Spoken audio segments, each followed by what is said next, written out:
Hola a todos, bienvenidos a una nueva inmersión. Estoy muy emocionada por la de hoy. Vamos a explorar un libro que me tiene muy intrigada. Se llama Asesoría Cristiana, del autor Jack B. Rosell. Sí, un libro muy interesante. Sí, es una guía para la consejería cristiana, pero lo que lo hace único es que está completamente basado en la Biblia. Exacto, eso es lo que lo hace tan especial. Y bueno, nuestra misión en esta inmersión es descubrir cómo Rosell integra esos principios bíblicos en un enfoque específico, la terapia ágape. Terapia Ágape. Me gusta cómo suena. Suena profundo.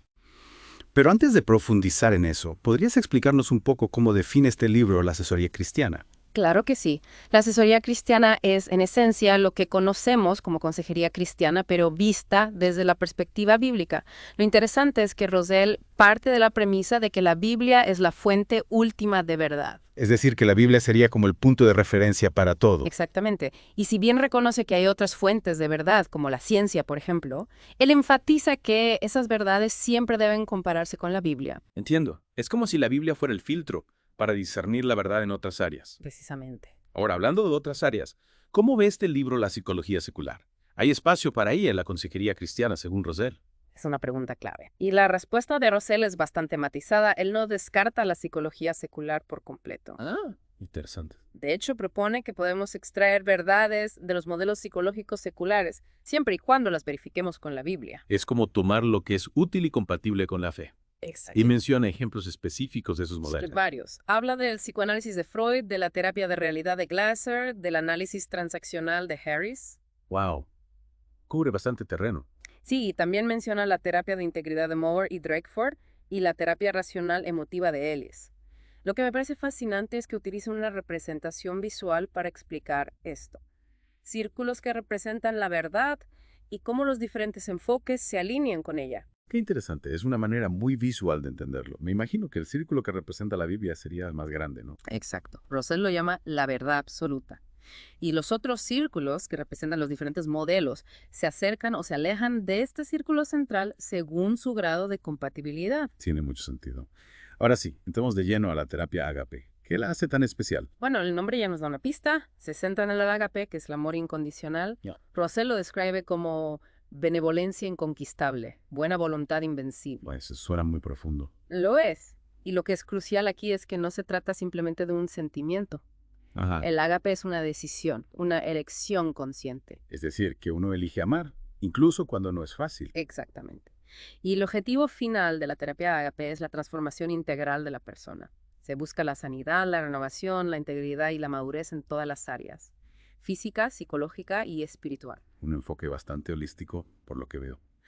Ahora bien, ¿cuáles son los principios clave que sustentan esta terapia? Rosell enfatiza la importancia de la excelencia en la terapia ágape. Excelencia. Sí, esto significa que el consejero debe estar totalmente comprometido con el bienestar del aconsejado, buscando siempre lo mejor para él. Es decir, ir más allá de simplemente escuchar y ofrecer consejos superficiales. Exactamente. Y para alcanzar esa excelencia, Rosell propone lo que él llama la tríada terapéutica. Interesante. ¿Y qué implica esta tríada? La tríada se compone de 3 cualidades esenciales: empatía exacta, autenticidad y calidez no posesiva. Esos términos suenan interesantes, pero me gustaría entenderlos mejor. ¿Podrías explicar qué significa cada uno? Por supuesto. La empatía exacta se refiere a la capacidad del consejero de comprender profundamente los pensamientos y sentimientos del aconsejado. Es como ponerse en sus zapatos, ver el mundo desde su perspectiva. Y supongo que esto requiere mucha sensibilidad y atención. Sí, es un proceso activo de escucha y comprensión.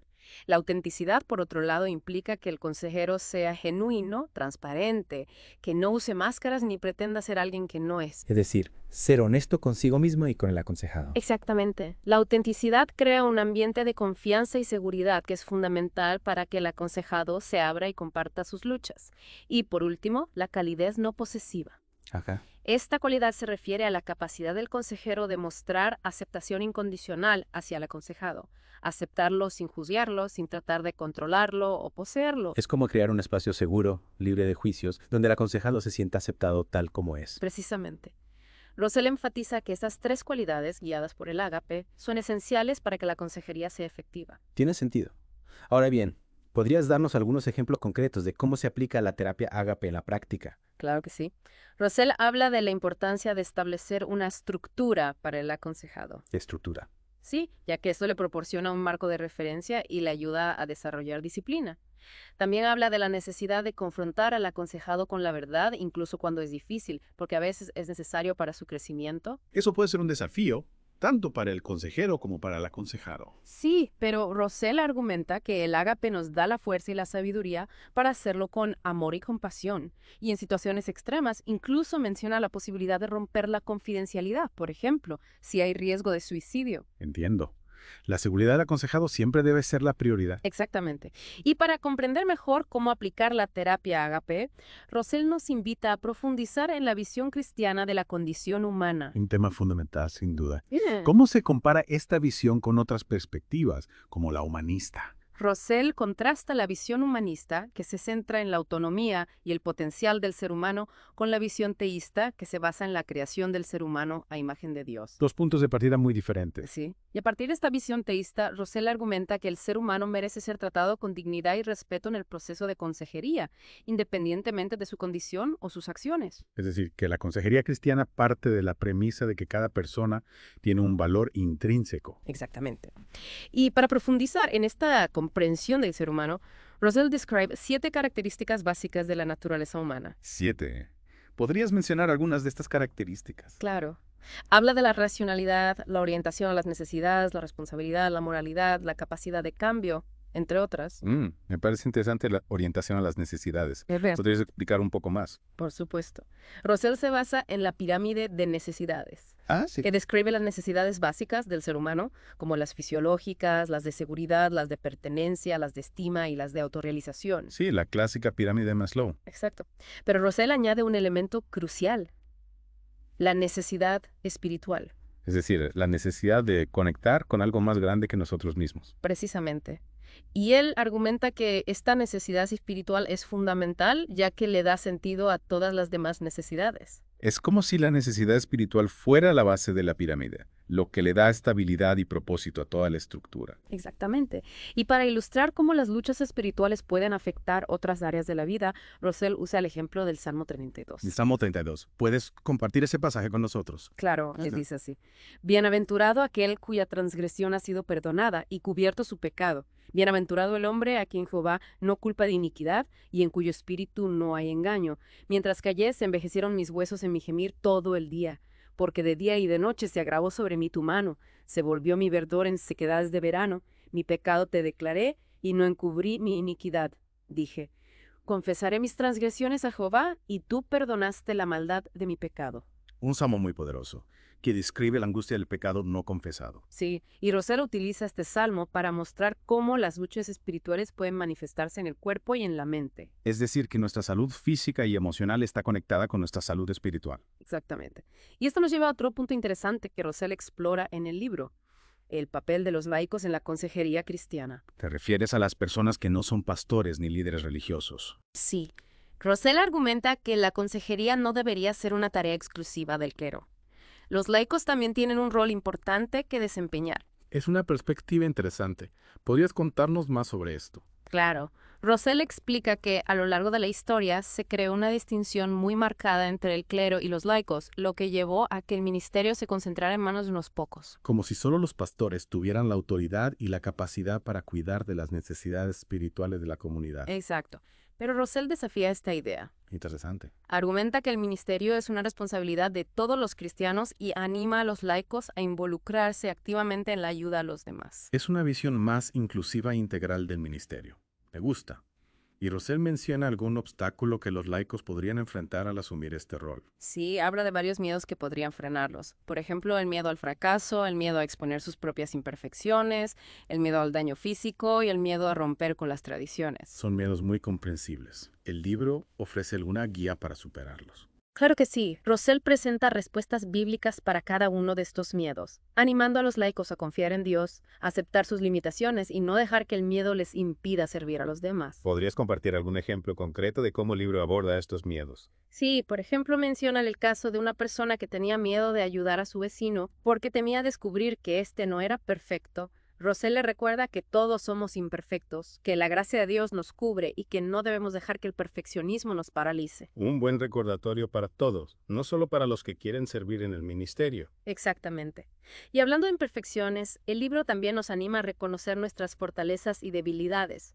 No se trata de ser perfectos, sino de usar los dones y talentos que Dios nos ha dado para servir a los demás. Es decir, que no necesitamos ser expertos en teología o consejería para poder ayudar a alguien. Exactamente. Rosel incluso comparte una anécdota muy conmovedora sobre su madre, quien ayudó a una joven enseñándole habilidades prácticas como hornear y tejer. ¡Qué linda historia! Muestra que a veces las cosas más sencillas pueden tener un gran impacto en la vida de alguien. Sí. Y a partir de esta anécdota, Rosel nos recuerda la importancia de comprender nuestro rol dentro del cuerpo de Cristo. Te refieres a la idea de que cada cristiano tiene una función específica que desempeñar en la iglesia. Exactamente. Él utiliza la analogía de 1 Corintios 12, donde Pablo compara la iglesia con un cuerpo humano en el que cada parte es importante y tiene una función única. Una imagen muy clara y poderosa. Sí. Y a partir de esta analogía, Rosel nos anima a descubrir nuestros dones y talentos, a usarlos para servir a los demás y a no compararnos con otros, ya que cada uno tiene un llamado particular. Reconocer nuestra singularidad y nuestro valor dentro de la comunidad cristiana. Así es. Y con esta base, Rosel vuelve a recalcar la importancia fundamental del amor ágape en la consejería cristiana. El hilo conductor de todo el libro, como hemos visto, Exactamente. Rosel nos recuerda que el ágape es el distintivo del cristiano, el mayor mandamiento, la marca del verdadero discípulo, el fruto del espíritu y la clave para una vida plena. Una descripción muy completa del ágape y su importancia. Sí, y Rosel no se limita a hablar de la validez bíblica del ágape, sino que también explora su validez psicológica. ¿A qué te refieres con validez psicológica? Me refiero a que el ágape, además de ser un principio espiritual, tiene un impacto real y positivo en la salud mental y emocional de las personas. Es decir, que no solo es bueno para el alma, sino también para la mente. Exactamente. Y para demostrarlo, Rosel presenta 4 razones por las que la terapia ágape es psicológicamente válida. Me encantaría escuchar esas razones. La primera razón es que la terapia ágape considera a la persona en su totalidad, incluyendo sus relaciones y su estilo de vida. Es un enfoque holístico que no se limita a tratar los síntomas, sino que busca comprender a la persona en su contexto. Ya habíamos hablado de eso. Se trata de ver a la persona como un ser integral, no solo como un conjunto de problemas. Exactamente. La segunda razón es que el ágape transforma vidas. ¿puedes explicarnos cómo el ágape logra esa transformación? Rosel explica que el ágape, al ser un amor incondicional, nos libera del miedo al rechazo y nos permite aceptarnos a nosotros mismos y a los demás tal como somos. Esta aceptación es la base para la sanidad y el crecimiento personal. Es como si el ágape creara un espacio seguro para sanar y crecer. Sí. La tercera razón por la que la terapia ágape es psicológicamente válida es que se alinea con la tríada terapéutica de la que ya hemos hablado. Es decir, que la empatía exacta, la autenticidad y la calidez no posesiva son elementos esenciales para una buena salud mental. Así es. Y la cuarta razón, y quizás la más importante, es que el ágape es la base de la madurez y nos ayuda a encontrar el significado de la vida. Un punto crucial, sin duda. ¿Puedes elaborar un poco más sobre esto? Claro. Rosel explica que el ágape nos conecta con algo más grande que nosotros mismos, ya sea Dios, la comunidad o una causa noble. Nos da un sentido de pertenencia y propósito. Exactamente. Y esto nos lleva de nuevo a los objetivos de la terapia ágape: la renovación, la sanidad, la integridad y la madurez. ¿Puedes recordarnos brevemente qué significa cada uno de estos objetivos? Por supuesto. La renovación se refiere a un cambio profundo en la vida de la persona, que implica dejar atrás viejos patrones de pensamiento y comportamiento y abrazar una nueva forma de ser y vivir. Un nuevo comienzo, una transformación interior. Sí, la sanidad, como su nombre lo indica, se trata de restaurar la salud en todos los niveles: físico, emocional y espiritual. Un proceso integral de recuperación. Exactamente. La integridad implica ser auténtico, congruente, vivir de acuerdo con nuestros valores y principios. Ser una persona íntegra, coherente. Sí, y la madurez se refiere a alcanzar un estado de desarrollo personal en el que somos capaces de tomar decisiones responsables, cultivar relaciones saludables y vivir con propósito. Un proceso continuo de crecimiento y aprendizaje. Así es. Y para ilustrar cómo la terapia ágape puede conducir a la renovación, Rosel utiliza el ejemplo de Salmo 32, el mismo que mencionamos antes. El salmo que habla de la angustia del pecado no confesado. Sí. Rosel destaca cómo la confesión, el arrepentimiento y la aceptación de la realidad condujeron al salmista a un estado de paz y renovación. Es un ejemplo muy inspirador de cómo enfrentar nuestras luchas internas puede llevarnos a la sanidad y la libertad. Exacto. Y en cuanto a la sanidad, Rosell nos recuerda que la palabra terapia proviene de la raíz griega terapeia, que significa cuidado, atención o tratamiento. Es decir, que la terapia, en su esencia, se trata de cuidar y restaurar la salud. Así es. Y Rosell conecta esta idea con el ministerio de Jesús, quien sanaba toda clase de enfermedades y dolencias, mostrando compasión y amor por los que sufrían. Un modelo a seguir para todos los que buscan ayudar a los demás. Exactamente. Y para comprender mejor la integridad, Rosell se basa en 1 Tesalonicenses 5.23. ¿Qué dice ese pasaje? Dice, y el mismo Dios de paz os santifique por completo, y todo vuestro ser, espíritu, alma y cuerpo, sea guardado irreprensible para la venida de nuestro Señor Jesucristo. Un llamado a la santidad, a la plenitud. Sí, y Rosell explica que la palabra integridad se refiere a ser completo, íntegro, restaurado en todos los aspectos de nuestro ser. Un estado de armonía y equilibrio interior. Así es. Y con esto, Rosell nos invita a reflexionar sobre cómo podemos vivir el ágape en nuestra vida diaria. Me parece una excelente idea. ¿Qué consejos prácticos nos ofrece el libro? Rosell propone 5 principios clave para vivir el estilo de vida ágape. Reconocer a Dios en todo, dar a todos por igual, actuar por principio y no por sentimiento, orar por un flujo creciente de ágape y empatizar con el dolor de los demás. 5 principios muy poderosos, sin duda. ¿Puedes explicarnos un poco más sobre cada uno de ellos? Por supuesto. El primer principio, reconocer a Dios en todo, nos invita a ver la mano de Dios en cada situación, en las buenas y en las malas, y a cultivar una actitud de gratitud y confianza en su providencia. Ver el mundo con ojos espirituales, reconociendo la presencia de Dios en todo lo que nos rodea. Exacto. El segundo principio, dar a todos por igual, nos desafía a amar a nuestro prójimo sin hacer distinciones, sin importar su raza, religión, estatus social o cualquier otra diferencia. Un amor inclusivo que abraza la diversidad. Sí. El tercer principio, actuar por principio y no por sentimiento, nos llama a basar nuestras acciones en valores sólidos, en la verdad, y a no dejarnos llevar por las emociones del momento. Tomar decisiones con sabiduría y discernimiento, no con impulsividad. Exacto. El cuarto principio, orar por un flujo creciente de ágape, nos anima a pedirle a Dios que nos llene de su amor, que nos dé la capacidad de amar a los demás como Él nos ama a nosotros. Reconocer que el amor verdadero es un don de Dios. Así es. Y el quinto principio, empatizar con el dolor de los demás, nos llama a ser sensibles al sufrimiento ajeno, a ponernos en el lugar del otro y a ofrecerle nuestro apoyo y compasión. Vivir el mandamiento de Jesús. Ama a tu prójimo como a ti mismo. Exactamente. Y para poder vivir este estilo de vida ágape, el libro también nos habla del rol del consejero.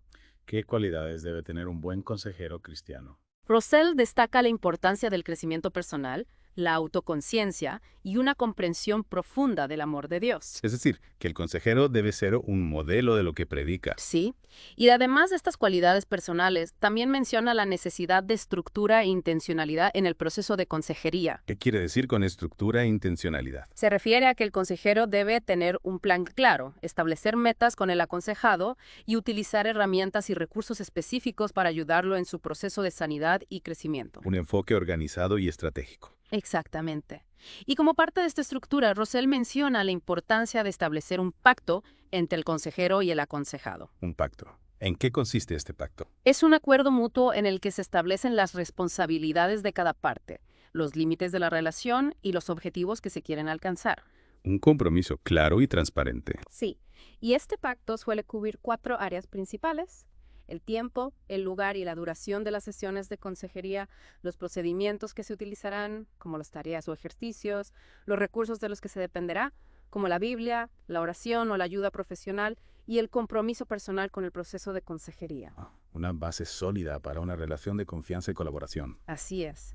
Y hablando de recursos, el libro nos recuerda que en la consejería cristiana podemos utilizar tanto recursos divinos como humanos. ¿Puedes explicarnos un poco más sobre esta distinción? Claro, los recursos divinos son aquellos que provienen de Dios, como la oración, el Espíritu Santo y la Biblia. Los pilares de la fe cristiana. Exactamente. Y los recursos humanos son aquellos que provienen de nuestra propia capacidad y de la ayuda que podemos recibir de otras personas, como la consejería profesional, el apoyo de familiares y amigos o la información que podemos obtener de libros o cursos. Una combinación de fe y acción. Sí. Y Rosell enfatiza que ambos tipos de recursos son valiosos y deben utilizarse estratégicamente, dependiendo de la situación y las necesidades del aconsejado. Y hablando de necesidades, el libro nos recuerda la importancia de la comunicación en la consejería. Un elemento esencial para cualquier relación, sin duda. Sí, y en el contexto de la consejería, Rosell enfatiza la importancia de una comunicación clara, directa y honesta. Decir lo que pensamos y sentimos sin rodeos, con respeto y sensibilidad. Exactamente. Y para lograrlo, Rosell nos presenta el concepto de comunicación congruente. ¿Qué significa comunicación congruente? Se refiere a que nuestros mensajes verbales y no verbales deben estar alineados. Ya veo. Es decir, que nuestras palabras deben coincidir con nuestro tono de voz, nuestras expresiones faciales y nuestro lenguaje corporal. Que no haya contradicciones entre lo que decimos y cómo lo decimos. Así es. Y cuando esto sucede, generamos confianza y facilitamos la comprensión. Y además de la congruencia, ¿qué otros aspectos de la comunicación son importantes en la consejería? Rosell destaca la importancia de la escucha activa. Escuchar con atención, con empatía, tratando de comprender el mensaje completo. Exactamente. Y para practicar la escucha activa, Rosell nos recomienda 3 claves. Comunicar confianza y fe en la otra persona, escuchar el mensaje completo, identificando tanto las palabras como los sentimientos y responder de forma apropiada, evitando los obstáculos a la comunicación. Consejos muy útiles para mejorar nuestras habilidades de comunicación. Sí. Y para ayudarnos a comunicarnos de forma más efectiva, Rosell nos presenta la técnica del mensaje yo. El famoso mensaje yo. ¿Puedes recordarnos en qué consiste? Claro. El mensaje yo es una forma de expresar nuestros sentimientos y necesidades de forma directa y honesta, sin culpar ni atacar a la otra persona. Es una forma de hablar desde nuestra propia experiencia, sin juzgar al otro. Exactamente. Y para construir un mensaje yo efectivo, Rosell nos propone 3 pasos. Describir el comportamiento que nos afecta, identificar el sentimiento que nos genera ese comportamiento y expresar la conducta que desearíamos que la otra persona tuviera. Un esquema muy claro y práctico. ¿Puedes darnos algún ejemplo de cómo aplicar el mensaje yo en una situación real? Claro. Imagina que un amigo te cancela una cita a último momento y te sientes decepcionado. En vez de decirle, eres un irresponsable, siempre haces lo mismo, podrías usar el mensaje yo y decirle, cuando cancelas nuestros planes a último momento, me siento decepcionado porque tenía muchas ganas de verte. Me gustaría que en el futuro me avisaras con más anticipación si no puedes venir. Es una forma mucho más asertiva y respetuosa de expresar nuestros sentimientos. Así es. Y Rosell nos anima a practicar el mensaje yo en diferentes situaciones, ya que nos ayuda a construir relaciones más saludables y a comunicarnos de forma más efectiva. Un recurso muy valioso para la consejería y para la vida en general. Exactamente. Y hablando de recursos, Rosell también nos presenta un enfoque de 5 pasos para resolver problemas en la consejería. Me encantaría conocer este enfoque. ¿Puedes describirnos los 5 pasos? Claro que sí. El primer paso es hacer un compromiso AJP. Es decir, abordar la situación con amor incondicional y buscando el mayor bien para todos los involucrados. Exactamente. El segundo paso es identificar el problema. Ajá. Definir claramente cuál es la situación que se quiere resolver.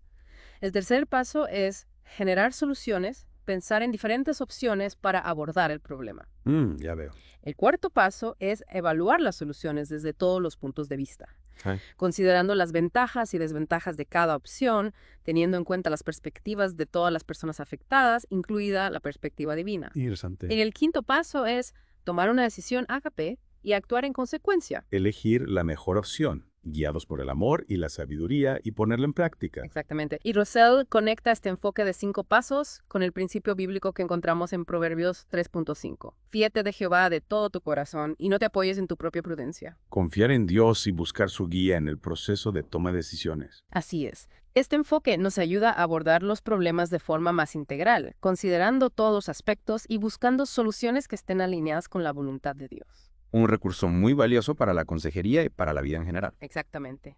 Y para ilustrar cómo aplicar este enfoque en un contexto específico, Rosell nos habla de la consejería matrimonial. Un tema muy importante, sin duda.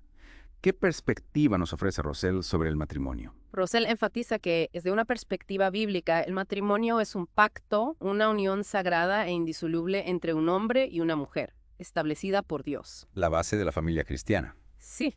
Y para que un matrimonio sea exitoso, Rosell destaca 4 ingredientes clave: la honestidad, el compromiso, la comunicación y la gracia. Pilares fundamentales para una relación sólida y duradera. Exactamente. Y Rosell explica que el matrimonio es un proceso que atraviesa por diferentes etapas. ¿Qué etapas menciona Rosell? Describe 4 etapas principales: el romance, la tormenta, la estabilidad y la plenitud. ¿Puedes describirnos brevemente cada una de estas etapas? Claro.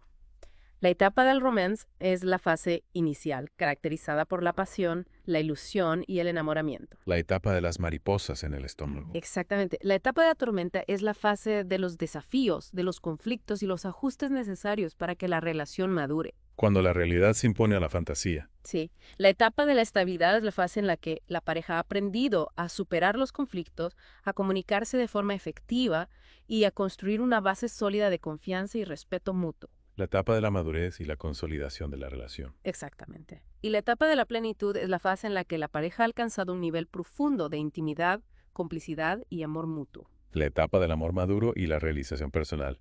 Así es. Y Rosell nos anima a comprender estas etapas para poder afrontar los desafíos propios de cada una de ellas. Un mapa para navegar el viaje del matrimonio. Exactamente. Y hablando de desafíos, Rosell también aborda el tema de la autoridad y la sumisión en el matrimonio. Un tema que suele generar controversia. ¿Qué perspectiva nos ofrece Rosell? Rosell se basa en la enseñanza bíblica, que establece que el esposo es la cabeza del hogar y la esposa debe someterse a su liderazgo. Un principio que puede ser malinterpretado. Sí, por eso Rosell enfatiza que la autoridad del esposo no debe ejercerse con autoritarismo o dominio, sino con amor, servicio y respeto por su esposa. Un liderazgo basado en el ejemplo y el servicio. Exactamente. Y la sumisión de la esposa no implica obediencia ciega o anulación de su propia individualidad, sino una actitud de respeto, cooperación y apoyo al liderazgo de su esposo.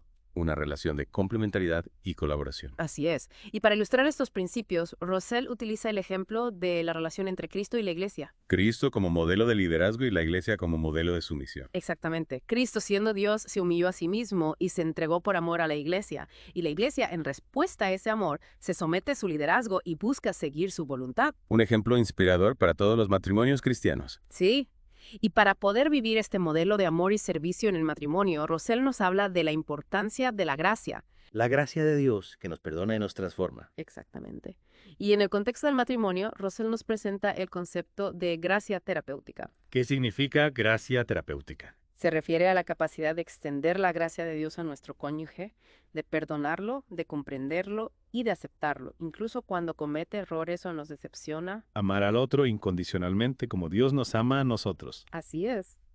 Y la gracia terapéutica se expresa de dos maneras principales, el perdón empático y la búsqueda del perdón. ¿Puedes explicarnos un poco más sobre cada una de ellas? Claro, el perdón empático es la decisión de perdonar al otro aunque no nos pida perdón, tal como Dios nos perdona a nosotros. Un acto de amor desinteresado. Sí, y la búsqueda del perdón implica reconocer nuestros propios errores y pedirle perdón a nuestro cónyuge cuando lo vemos ofendido. Humildad y reconocimiento de nuestras faltas. Exactamente. Y Rosell nos anima a practicar la gracia terapéutica en nuestro matrimonio, ya que es la clave para sanar las heridas, restaurar la confianza y fortalecer la relación. Un bálsamo para el alma. Sí, y para ilustrar el poder transformador de la gracia terapéutica, Rosell comparte una anécdota personal. ¿Qué nos cuenta en esa anécdota? Relata un momento en el que estaba atravesando por una crisis de salud con la presión arterial muy alta y otros indicadores preocupantes. Una situación muy delicada. Sí, y a través de esta experiencia nos anima a experimentar esa gracia terapéutica en nuestra propia vida y a extenderla a los demás, especialmente a nuestro cónyuge. Un mensaje lleno de esperanza y sanidad. Rosell también habla de cómo ministrar en situaciones difíciles, incluso en aquellas que amenazan la vida. ¿Qué nos dice sobre este tema tan delicado? Bueno, en estas situaciones, Rosell enfatiza la importancia de la sensibilidad, la sabiduría y el discernimiento. Nos recuerda que debemos acercarnos al dolor ajeno con mucho respeto y compasión, evitando las frases hechas o las promesas fáciles que pueden generar falsas expectativas o incluso culpa en la persona que sufre. Es decir, no se trata de tener todas las respuestas, sino de ofrecer un apoyo genuino y acompañar a la persona en su proceso. Exactamente. Rosell nos anima a escuchar con atención, a orar por la persona y a estar presentes para ella, sin pretender tener soluciones mágicas. Claro, simplemente estar ahí para ellos. Y para comprender mejor el sufrimiento, Rosell nos invita a explorar la perspectiva bíblica. ¿Qué nos dice la Biblia sobre el sufrimiento? ¿Tiene alguna respuesta? Bueno, Rosell reconoce que la Biblia no siempre ofrece explicaciones específicas sobre por qué sufrimos. No hay una fórmula mágica ni una respuesta fácil. El misterio del dolor sigue presente. Pero lo que sí nos recuerda la Biblia es que Dios está con nosotros en el sufrimiento, que no nos abandona y que podemos encontrar consuelo y fortaleza en su presencia. Un mensaje de esperanza en medio de la oscuridad. Sí, y para ilustrar esta verdad, Russell nos invita a reflexionar sobre la vida de Job, un hombre que experimentó un sufrimiento extremo, pero que nunca perdió la fe en Dios. Job, sí, un personaje bíblico fascinante. Sí, su historia nos enseña que podemos afrontar el sufrimiento sin buscar culpables ni respuestas fáciles, aceptando la realidad y confiando en la providencia divina. Es un enfoque que requiere mucha madurez espiritual. Así es. Y hablando de madurez, Russell nos lleva a un tema muy delicado. Ministerio a los enfermos terminales. Para poder acompañar a quienes están en esa etapa final de la vida, él nos anima a confrontar nuestros propios miedos y sentimientos sobre la muerte. Un tema difícil de abordar. Sí, si no hemos procesado nuestras propias emociones, nos será difícil acompañar a otros en este proceso. Tiene mucho sentido. Y para ayudarnos a este proceso, Russell menciona las etapas del duelo. Sí, habla de las 5 etapas de la muerte descritas por Elizabeth Kubler-Ross: negación, ira, negociación, depresión y aceptación. Las famosas etapas del duelo. Exacto. La negación es la resistencia inicial a aceptar la realidad. La ira es la expresión de frustración, impotencia. La negociación es el intento de buscar una salida. La depresión es el momento de tristeza y desesperanza. Y la aceptación es el estado final de paz y reconciliación. Es importante recordar que estas etapas no son lineales, ¿verdad? Cada persona las experimenta a su manera. Exactamente. Cada proceso es único e individual. Russell también menciona las 4 fases del duelo descritas por Wayne Oates: la fuerte impresión, la lucha, el derrumbe y la culminación. No conocía esas fases. Describen el proceso emocional de las personas que han perdido a un ser querido. Es decir, que mientras las etapas de la muerte se centran en la persona que está muriendo, las fases del duelo se centran en quienes la rodean. Exactamente. Es importante comprender ambas perspectivas para poder ofrecer un acompañamiento más efectivo. Totalmente de acuerdo. Y para poder ofrecer este acompañamiento también es crucial que cuidemos de nuestra propia salud emocional, ¿no es así? Totalmente de acuerdo. Russell nos anima a buscar apoyo emocional, a compartir nuestros sentimientos, a cuidar nuestra salud física y a dedicar tiempo a actividades que nos renueven. No podemos dar lo que no tenemos. Claro, primero debemos llenarnos nosotros mismos para poder dar a los demás. Y para ilustrar la importancia de confrontar nuestros propios miedos sobre la muerte, Russell comparte alguna experiencia personal. Sí, relata un momento muy conmovedor en el que asistió al funeral de su padre y experimentó una profunda conmoción emocional. A partir de esa experiencia, comenzó a reflexionar sobre sus propias creencias y sentimientos sobre la muerte y a comprender la importancia de prepararse para ese momento inevitable. Un llamado a la introspección y a la reconciliación con nuestra propia finitud. Exactamente. Y para ayudarnos en este proceso, nos anima a hablar con nuestros seres queridos sobre nuestros deseos para el final de la vida, a poner en orden nuestros asuntos y a buscar la reconciliación con aquellos a quienes hayamos ofendido. Son preparativos importantes, aunque no siempre sean fáciles de afrontar. Sí, pero al hacerlo no solo nos estamos cuidando a nosotros mismos, sino que también estamos cuidando a nuestros seres queridos. Russell luego nos introduce al tema de la depresión, un problema de salud mental muy común en la actualidad. Sí, lamentablemente la depresión afecta a muchas personas. ¿Y cómo define Russell la depresión? Él la define como una condición que existe cuando el impulso y la vitalidad de una persona son insuficientes para satisfacer sus propias expectativas, basadas en sus necesidades y deseos. Interesante. Es decir, que la depresión se produce cuando hay una brecha entre lo que queremos lograr y lo que realmente podemos hacer. Ya veo. Me parece una definición muy interesante. ¿Y qué nos dice sobre la diferencia entre la infelicidad y la depresión clínica? Russell explica que la infelicidad es un estado emocional transitorio, mientras que la depresión clínica es un trastorno mental que afecta el estado de ánimo, los pensamientos, el comportamiento y la salud física de la persona. Es decir, que la depresión clínica es mucho más profunda y persistente que la simple infelicidad. Exactamente. Y para identificarla, Russell nos presenta una serie de síntomas. ¿Qué tipo de síntoma? Bueno, algunos son la tristeza profunda y persistente, la pérdida de interés en actividades que antes disfrutaba, cambios en el apetito y el sueño, fatiga, dificultad para concentrarse, sentimientos de culpa y la ideación suicida. Son señales de alarma que no debemos ignorar. Así es. Y para comprender las causas de la depresión, Russell explora diferentes factores, como la genética, la salud física, las experiencias traumáticas, las relaciones conflictivas y los problemas económicos. Un enfoque integral que reconoce la complejidad de este trastorno. Sí. Y para ilustrar cómo la depresión se manifiesta en la vida de una persona, Roussel nos invita a reflexionar sobre el libro de Job. Ya habíamos mencionado a Job como un ejemplo de sufrimiento. ¿Cómo se relaciona su historia con la depresión? Roussel nos muestra cómo Job, ante la pérdida de sus bienes, de su familia y de su salud, experimentó una profunda tristeza, desesperanza y cuestionamiento existencial. Sí, lo recuerdo. Síntomas que son característicos de la depresión. Su historia nos enseña que la depresión puede afectar a cualquier persona, incluso a las más justas y piadosas, y que puede ser provocada por una combinación de factores. Es decir, que no debemos juzgar a las personas que sufren de depresión ni buscar culpables. Exactamente. Y lo que más me impacta del análisis de Roussel sobre Job es que nos anima a ver su historia como una guía para acompañar a las personas que están deprimidas. ¿Cómo así? Con paciencia, compasión y escucha activa. Evitar los juicios y las soluciones fáciles. Claro, simplemente estar ahí para ellos. Así es. Y para ayudarnos a comprender mejor la depresión y a ofrecer un acompañamiento más efectivo, Roussel nos anima a observar con atención a la persona deprimida, a identificar sus síntomas, a escuchar sus sentimientos sin juzgarla y a animarla a buscar ayuda profesional si es necesario. Un enfoque que combina la compasión con la responsabilidad. Sí. Y para ilustrar la importancia de la observación y el acompañamiento, Roussel comparte una anécdota personal. ¿Qué nos cuenta en esa anécdota? Bueno, él estaba atendiendo a un paciente en el hospital y se dio cuenta de que éste estaba experimentando síntomas de depresión. En lugar de ignorarlos, decidió hablar con el paciente, escuchar sus preocupaciones y ofrecerle su apoyo. Un gesto de humanidad y compasión. Exactamente. Y a través de esta anécdota, Roussel nos anima a ser sensibles al sufrimiento de los demás, a no tener miedo de hablar de la depresión y a ofrecer nuestra ayuda a quienes la necesitan. Un mensaje importante en una sociedad que a menudo estigmatiza las enfermedades mentales. Totalmente de acuerdo. Ahora, otro tema complejo que aborda Roussel es el de la adicción. La adicción, un problema que afecta a muchas personas y familias. ¿Qué nos dice sobre este problema? Roussel reconoce que la adicción es una enfermedad compleja, con causas biológicas, psicológicas y sociales, y que requiere un enfoque integral para su tratamiento. Es un problema multifacético. Sí, su visión va más allá de la simple condena moral. Es decir, que no se trata de culpar a la persona adicta, sino de comprenderla y ayudarla. Exactamente.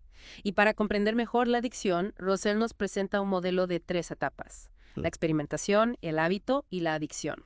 ¿Puedes explicarnos un poco más sobre cada una de estas etapas? Claro. La experimentación es la etapa inicial, donde la persona prueba una sustancia o una actividad por primera vez, ya sea por curiosidad, presión social o por buscar una nueva experiencia. El hábito es la segunda etapa, en la que el consumo se vuelve regular y la persona empieza a depender de la sustancia o la actividad. Y la adicción es la etapa final, donde la persona ha perdido el control y experimenta graves consecuencias negativas en su vida. Es un proceso gradual que puede llevar a la destrucción de la persona. Sí. Y Roussel nos anima a comprender este proceso para poder ayudar a la persona adicta sin juzgarla, ofreciéndole un apoyo incondicional y recordándole que la recuperación es posible con la ayuda de Dios. Un camino de sanidad y restauración, como decíamos antes. Exactamente. Y para ilustrar la importancia de la gracia en la recuperación, Roussel comparte una anécdota personal. ¿Qué nos cuenta en esa anécdota? Bueno, él estaba ministrando a un joven adicto a las drogas y experimentó la frustración de no poder ayudarlo a salir de su adicción. Una situación difícil. Sí, y en ese momento Dios le recordó que la transformación del joven no dependía de sus esfuerzos, sino de la obra de la gracia en su vida. Es decir, que debemos confiar en el poder de Dios para transformar a las personas, incluso en las situaciones más difíciles. Exactamente. Roussel nos anima a no desanimarnos ante los desafíos del ministerio a los adictos, sino a perseverar en la oración, a ofrecer nuestro apoyo y a confiar en que Dios puede obrar milagros. Un mensaje de esperanza y fe. Sí. Y después de abordar la adicción, Roussel nos introduce al tema del abuso sexual. Un tema aún más delicado y doloroso. ¿Qué nos dice sobre este terrible problema? Roussel reconoce que el abuso sexual es un crimen que deja profundas heridas emocionales y espirituales en las víctimas y que requiere una intervención profesional especializada. Es un problema que no podemos abordar a la ligera. De acuerdo. Para comprenderlo mejor, Roussel nos presenta algunos factores de riesgo. ¿Cuáles son esos factores? Bueno, algunos son la falta de supervisión de los niños, la exposición a la pornografía, la normalización de la violencia sexual y la presencia de abusadores en el entorno familiar o social. Son señales de alerta que debemos aprender a identificar para proteger a los más vulnerables. Exactamente. Y para prevenir el abuso sexual, Rosell nos anima a educar a los niños sobre los límites corporales, a enseñarles a decir no ante situaciones incómodas, a estar atentos a las señales de abuso y a denunciar cualquier sospecha. Medidas de protección esenciales para cuidar a los más vulnerables. Sí. Y en caso de que una persona haya sufrido abuso sexual, Rosell nos anima a ofrecerle un apoyo incondicional, a escucharla sin juzgarla, a creer en su testimonio y a animarla a buscar ayuda profesional. Un acompañamiento sensible, compasivo. Exactamente. Para ilustrar la importancia de este acompañamiento, Rosell comparte una anécdota personal. ¿Qué nos cuenta en esta anécdota? Él estaba ministrando a una mujer que había sufrido abuso sexual en su infancia y experimentó la impotencia de no poder borrar su dolor ni sanar sus heridas por completo. Sí, es una situación muy difícil. Sí, pero Dios le recordó que su rol no era ser un salvador, sino un instrumento de su gracia y su amor. Es un canal de la sanidad divina. Exactamente. Rosell nos anima a no desanimarnos ante los desafíos del ministerio a las víctimas de abuso sexual, sino a perseverar en la oración, a ofrecer nuestro apoyo y a confiar en que Dios puede obrar milagros de sanidad y restauración. Un mensaje de esperanza y fe en medio de la oscuridad. Sí, y después de este tema tan difícil, Rosell nos lleva a un tema fundamental en la vida cristiana. Perdón. El perdón, un concepto tan importante, pero a veces tan difícil de poner en práctica. ¿Cómo define Rosell el perdón? Él lo define como un acto de la voluntad, por el cual decidimos renunciar a nuestro derecho a la venganza o al resentimiento hacia la persona que nos ha ofendido. Ya veo. Es decir, liberarnos del rencor y del deseo de hacer justicia por mano propia. Una decisión que no siempre es fácil de tomar. Exactamente. Y Rosell nos recuerda que el perdón no es un sentimiento, sino una decisión consciente que hacemos por amor a Dios y a nosotros mismos. Es un acto de libertad interior. Sí. Para comprender mejor el perdón, Rosell nos presenta un modelo de 4 etapas. La negación, la ira, la negociación y la aceptación. Las mismas etapas que describen el proceso de la muerte. Sí, porque el proceso del perdón es similar al proceso del duelo. Implica aceptar una pérdida, en este caso la pérdida de la justicia o la reparación que creemos merecer. Un paralelismo muy interesante. Sí. Y para ilustrar este proceso, Rosell utiliza el ejemplo de José. José, el hijo de Jacob. Sí, quien fue vendido como esclavo por sus hermanos, pero que con el tiempo logró perdonarlos y reconciliarse con ellos. Su historia nos anima a no quedarnos atrapados en el rencor y la amargura, sino a buscar el perdón, tanto para nosotros mismos como para los demás. Un camino de sanidad y libertad interior. Exactamente. Para ayudarnos a recorrer este camino, Rosell nos anima a reconocer el daño que nos han causado, a expresar nuestros sentimientos, a orar por la persona que nos ha ofendido, a renunciar al deseo de venganza y a confiar en la justicia de Dios. Son pasos que requieren mucha humildad y valentía. Sí, y para ilustrar la importancia de estos pasos, Rosell comparte una anécdota personal. ¿De qué se trata esta anécdota? Bueno, él estaba luchando por perdonar a una persona que lo había lastimado profundamente y al final experimentó la liberación que viene cuando decidimos soltar el rencor y entregar la situación a Dios. Un testimonio del poder transformador del perdón. Exactamente. Rosell nos anima a no subestimar el poder del perdón, ya que no solo libera a la persona que perdona, sino que también abre la puerta a la reconciliación y a la sanidad de las relaciones. Un mensaje de esperanza y redención.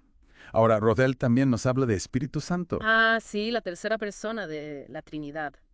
Rosell nos recuerda que el Espíritu Santo es Dios, que está presente en la vida de todo creyente y que juega un rol fundamental en nuestro proceso de santificación y transformación. El Espíritu Santo, nuestro consolador y guía. Exactamente. Es el agente divino que nos guía, nos consuela y nos fortalece.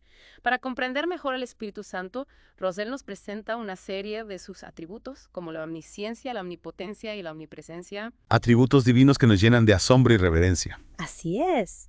Para ilustrar la obra del Espíritu Santo en la vida de los creyentes, Rosell utiliza el ejemplo de la iglesia primitiva, descrita en el libro de los Hechos de los Apóstoles. La iglesia primitiva, un modelo de comunidad cristiana. Sí, esta comunidad, llena del poder del Espíritu Santo, predicaba el Evangelio con valentía, realizaba milagros y vivía en comunidad, compartiendo sus bienes y cuidando de los necesitados. Un modelo de vida cristiana inspirada por el Espíritu Santo. Sí, y a partir de ese ejemplo, Rosell nos anima a buscar la llanura del Espíritu Santo en nuestra propia vida para ser testigos de Cristo, servir a los demás y vivir una vida transformada. Es una invitación a experimentar el poder del Espíritu Santo en nuestra vida diaria. Exactamente. Y para ayudarnos a recibir la llenura del Espíritu Santo, Rosell nos anima a confesar nuestros pecados, a pedirle a Dios que nos llene de su Espíritu, a leer y meditar en la Biblia, a orar con fe y a buscar la comunión con otros creyentes. prácticas espirituales que nos acercan a Dios y nos abren a la obra del Espíritu Santo. Sí, y para ilustrar la importancia de estas prácticas, Rosell comparte una anécdota personal. ¿Qué nos cuenta en esta anécdota? Bueno, él estaba atravesando por una situación difícil y experimentó la paz y la fortaleza que vienen cuando nos rendimos a la voluntad de Dios y permitimos que su Espíritu Santo nos guíe. Un testimonio del poder transformador del Espíritu Santo. Exactamente.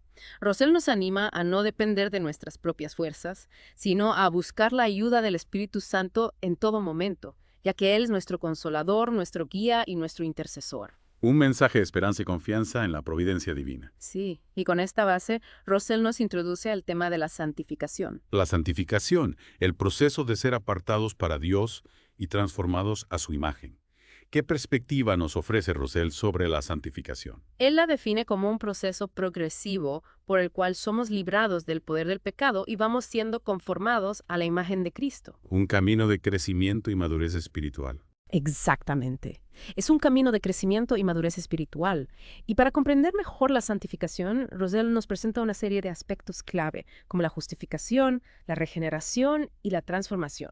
Las diferentes dimensiones de la obra de Dios en nuestra vida. Sí, para ilustrar este proceso de transformación, Rosell utiliza la analogía de la metamorfosis de la mariposa. Interesante analogía. Sí, que implica una serie de etapas. El huevo, la larva, la pupa y la mariposa adulta. De la oscuridad a la luz, de la limitación a la libertad. Exactamente. Rosell nos anima a no desanimarnos ante los desafíos del proceso de santificación, ya que es un camino de crecimiento y madurez que nos lleva a una mayor plenitud y libertad en Cristo. Un proceso que requiere paciencia, perseverancia y confianza en la obra de Dios. Así es. Y para ayudarnos a perseverar en este camino, nos anima a leer y meditar en la Biblia, a orar con fe, a buscar la comunión con otros creyentes, a resistir la tentación y a practicar las disciplinas espirituales. Hábitos que fortalecen nuestra vida espiritual. Exactamente. Y para ilustrar la importancia de estos hábitos, Rosell comparte una anécdota personal. ¿Qué nos cuenta esa anécdota? Bueno, él estaba luchando contra una tentación particular y experimentó la victoria que viene cuando nos aferramos a la palabra de Dios y buscamos la ayuda del Espíritu Santo. Un testimonio del poder de Dios para vencer el pecado. Sí, Rosell nos anima a no subestimar la fuerza de la tentación, pero a confiar en la gracia de Dios para resistirla y a buscar la ayuda de otros creyentes en nuestro proceso de santificación. Un camino que no recorremos solos. Exactamente. Y con esta base, Rosell nos introduce al tema de la batalla espiritual. La batalla espiritual, un tema que a menudo genera controversia. ¿Qué perspectiva nos ofrece Rosell? Rosell nos recuerda que, como cristianos, estamos en una batalla espiritual constante contra las fuerzas del mal y que necesitamos estar equipados para resistir sus ataques. Una realidad que no podemos ignorar. Exactamente. Para comprender mejor esta batalla, nos presenta una serie de enemigos espirituales, como Satanás y sus huestes de demonios, que buscan tentarnos, engañarnos y alejarnos de Dios. Fuerzas malignas que operan en el mundo espiritual. Sí, y también nos habla de nuestras propias debilidades. ¿Cuáles son esas debilidades? Bueno, la carne, el mundo y el pecado, que nos hacen vulnerables a los ataques del enemigo. Nuestras propias inclinaciones egoístas y pecaminosas. Exactamente. Para poder resistir estos ataques, Rosell nos anima a vestirnos con la armadura de Dios. La armadura de Dios, una imagen poderosa. Sí, una metáfora que utiliza el apóstol Pablo en Efesios 6 para describir las protecciones espirituales que Dios nos ha dado. ¿Podrías recordarnos las piezas de esta armadura? Claro, el cinturón de la verdad, la coraza de la justicia, las sandalias del Evangelio de la paz, el escudo de la fe, el yelmo de la salvación y la espada del Espíritu, que es la palabra de Dios. Un equipo completo para la batalla espiritual. Sí, y Rosell nos anima a vestirnos con esta armadura todos los días para estar preparados para la batalla espiritual, estar vigilantes y preparados. Una buena recomendación es... Sí, y para ilustrar la importancia de esta armadura, Rosell comparte una anécdota personal. ¿Qué nos cuenta en esta anécdota? Él estaba siendo tentado por el enemigo y experimentó la victoria que viene cuando nos aferramos a la palabra de Dios y utilizamos las armas espirituales que Él nos ha dado. ¿Un testimonio del poder de Dios para vencer la tentación? Sí, Rosell nos anima a no subestimar la fuerza del enemigo, pero a confiar en el poder de Dios para derrotarlo. Un mensaje de aliento y esperanza para todos los que estamos en la batalla espiritual. Ahora, para finalizar, Rosell habla del cielo. Sí, Rosell nos recuerda que el cielo es un lugar real. Un tema fascinante. Sí, que Dios ha preparado para quienes lo aman y que será un lugar de gozo, paz y plenitud eterna. La esperanza que nos sostiene en medio de las dificultades de la vida presente. Exactamente. Para comprender mejor el cielo nos presenta una serie de características. ¿Qué características menciona? Bueno, algunas son la ausencia de dolor, sufrimiento y muerte, la presencia de Dios y de Jesús, la comunión perfecta con los demás creyentes y la adoración y el servicio a Dios por toda la eternidad. Un lugar maravilloso que desafía nuestra imaginación. Sí, y para ilustrar la realidad del cielo, utiliza imágenes bíblicas como la ciudad celestial, el banquete del Cordero, el río de la vida y el árbol de la vida. Símbolos que nos ayudan a vislumbrar la gloria del cielo. Exactamente. Y a partir de estas imágenes, nos anima a no perder de vista la esperanza del cielo, ya que es la meta final de nuestra fe y el motivo de nuestra alegría. Un aliciente para perseverar en nuestro caminar con Dios. Así es. Para ayudarnos a mantener viva esta esperanza, nos anima a meditar en la palabra de Dios, a orar con fe, a vivir una vida santa y a compartir el Evangelio con los demás. Prácticas que nos acercan al cielo. Exactamente. Y para ilustrar la importancia de estas prácticas, Rosell comparte una anécdota personal.